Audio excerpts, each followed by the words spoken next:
I never thought I would become the villain of my own story. When you grow up reading about betrayal, watching movies about brothers who turn on each other, you always believe you would be the good one. You believe you would be the one who stays loyal, who protects family above everything else. But I sit here today, 3 years after everything fell apart, and I have to admit something that burns in my chest every single day. I betrayed my brother, not a stranger, not an enemy, my own flesh and blood. The man who taught me how to ride a bicycle when I was 7. The man who defended me against bullies when I was 12. The man who lent me money without question when I was broke in my 20s. I destroyed his life for a woman who never loved me. And the worst part is, I did it willingly. I did it knowing exactly what I was doing. I just convinced myself it was justified. My name is Marcus Reynolds, and this is my confession. To understand how I became the person capable of such betrayal, you need to understand what it was like growing up as Daniel Reynolds' younger brother. Daniel was not just successful, he was effortlessly brilliant. From the moment we were children, everything seemed to come naturally to him. He was the one who won the science fairs. He was the one who captained the football team.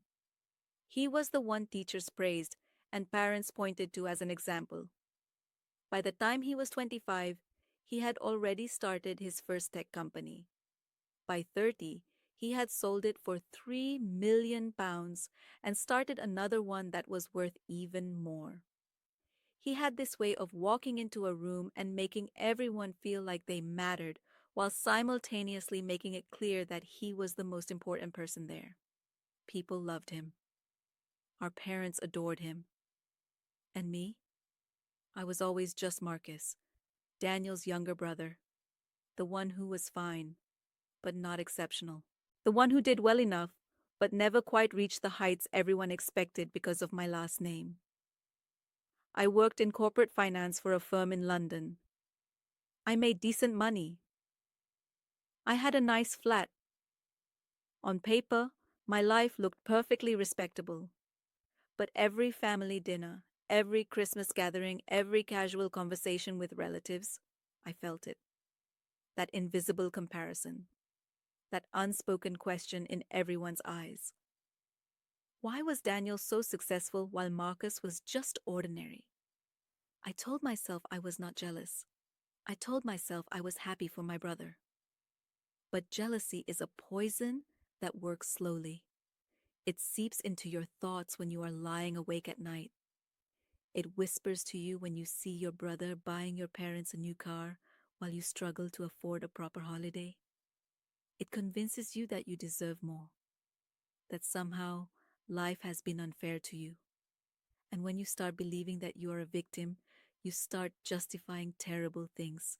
I met Victoria Sinclair at a corporate networking event in February 3 years ago.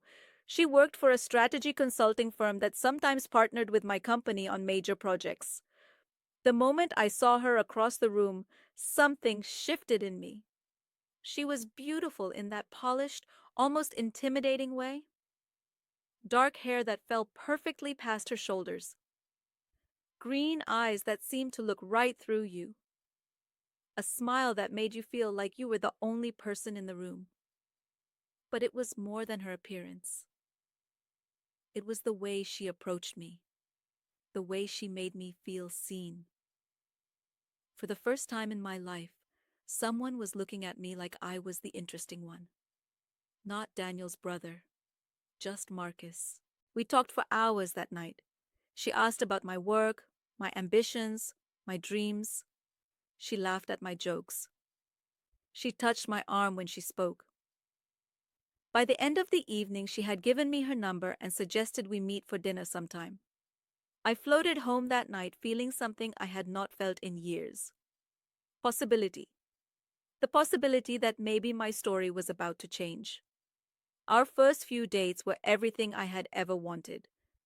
Victoria was attentive, charming, and seemingly fascinated by every aspect of my life.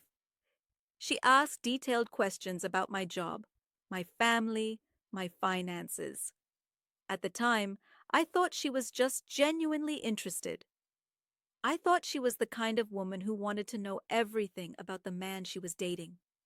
I did not realize she was gathering information, building a profile, looking for weaknesses to exploit. It was on our fourth date that I made the mistake that would eventually destroy my family. We were having dinner at an expensive restaurant in Mayfair, and Victoria asked about my family. I told her about my parents, about growing up in Surrey, about our relatively comfortable childhood. And then she asked about siblings. I hesitated before answering. Something in my voice must have changed because she leaned forward with that concerned, caring expression and asked what was wrong. And so I told her. I told her about Daniel, about always living in his shadow, about feeling invisible at family gatherings, about how everyone expected me to fail simply because I was not him. I told her things I had never admitted to anyone, resentments I had buried so deep I barely acknowledged them to myself. Victoria listened with perfect sympathy. She held my hand across the table. She told me that I was clearly the more genuine brother, the one with real depth and character. She said that people like Daniel peaked early and burned out, while people like me built lasting legacies. She said exactly what I needed to hear, and I believed every word. Looking back now, I can see how skillfully she manipulated me from that very first confession. She identified my deepest insecurity and used it as a lever. She positioned herself as my ally against the world, against my family, against my own brother. She made me feel like finally someone understood the injustice of my life. And once she had me convinced that I was a victim, she could make me do almost anything in the name of claiming what I supposedly deserved. 3 months into our relationship, Victoria suggested that she would love to meet my family. I was thrilled. I imagined showing up at my parents' house with this stunning, accomplished woman on my arm. For once, I would have something that Daniel did not. For once, I would be the one receiving envious looks. I arranged a Sunday lunch at my parents' home. Daniel was going to be there with his latest girlfriend, a sweet but unremarkable woman named Claire. I could not wait to see his face when he met Victoria. But the lunch did not go as I expected. Daniel arrived first, and when Victoria walked in, I noticed something that made my stomach clench. The way Daniel looked at her. The way his eyes lingered just a moment too long. And worse, the way Victoria looked back. There was a spark of recognition there, a flicker of interest that made me immediately uncomfortable. Throughout the meal, Victoria was polite to me, but she seemed magnetically drawn to Daniel. She asked him questions about his business. She laughed at his stories. She leaned toward him when he spoke. My parents noticed nothing unusual. They were too busy being charmed by Victoria, delighted that their younger son had finally found someone impressive. But I saw it. I saw the way Daniel and Victoria orbited each other, even while sitting at opposite ends of the table. After lunch, I confronted Victoria in the car. I asked her if she found my brother attractive. She laughed and told me I was being ridiculous. She said Daniel was charming, but completely not her type. She said she preferred men with depth, men who had not had everything handed to them. She kissed me and told me I was the only man she wanted. I believed her. I chose to believe her, because the alternative was too painful to accept. But something had shifted. Over the following weeks, Victoria started asking more questions about Daniel, his business, his finances, his investments. She framed it as casual curiosity, as interest in my family. But the questions became more specific, more probing. She wanted to know about his company's upcoming product launch. She wanted to know about his investor relationships. She wanted to know about any vulnerabilities in his business model. I should have been suspicious. I should have asked why she cared so much about my brother's professional life. But I was too blinded by my own desire to keep her. too desperate to maintain the illusion that this perfect woman actually wanted me. The first real betrayal came about 4 months into our relationship. Victoria told me that her consulting firm was working on a project that could benefit from some insight into the tech sector. She asked if I could find out any details about Daniel's upcoming product launch. Just general information, she said. Nothing confidential. Just the kind of thing any proud brother might know about his siblings' work. I hesitated, but she kissed me and told me she would be so grateful. She told me it would really help her career.